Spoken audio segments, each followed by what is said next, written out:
সবাইকে। তো আজকের আছে মেয়ের স্কুলে প্রি ইন্ডিপেন্ডেন্স ডে সেলিব্রেশন, এই জন্য এই যে রেডি হয়ে গেছে আর এখন পাস্তা খাচ্ছে নাকি? কেমন হয়েছে পাস্তাটা? কেমন হয়েছে? ও ভালো হয়েছে। কেন কেন জলদি কেন জলদি কেন।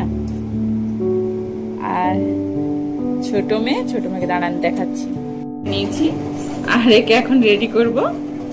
তো রেডি করিয়ে নি তারপর দেখাচ্ছি।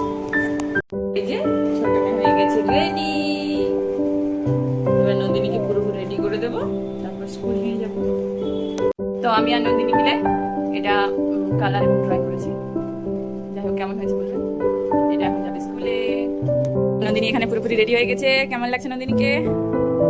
বাহ, সুন্দর লাগছে। তো এবার নন্দিনীকে স্কুল পৌঁছে দেবো, ঠিক আছে? তো আজকে একটু করবো চিকেনের পাতলা ঝোল, সেই জন্য আলুগুলো কেটে নিচ্ছি বড় বড় করে, ভেজে নিচ্ছি।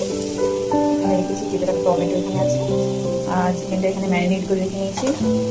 এখানে কুচানো পেঁয়াজ আর কিছু মশলা, যেহেতু চিকেনের পাতলা ঝোল করবো সেই জন্য কম মশলা। আর এই যে ভাত হয়ে গেছে, ছোটো মেয়ে ঘুমোচ্ছে, এখানে আমি রান্নাটা করে নিই।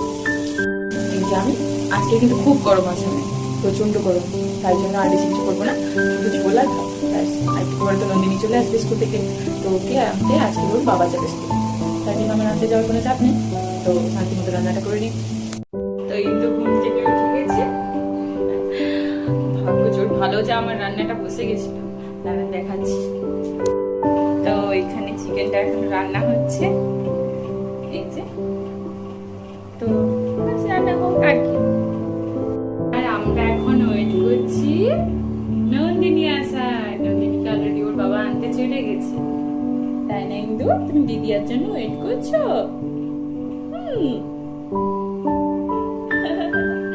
ঠিক আছে। তো রান্না হয়ে গেছে কমপ্লিট, দেখে নেওয়া যাক।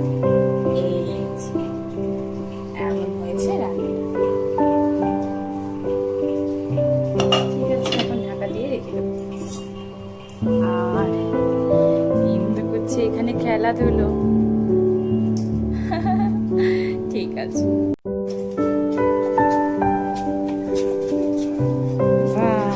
নন্দিনী স্কুল থেকে এসে গেছে। চলে আসো চলে আসো চলে আসো চলে আসো।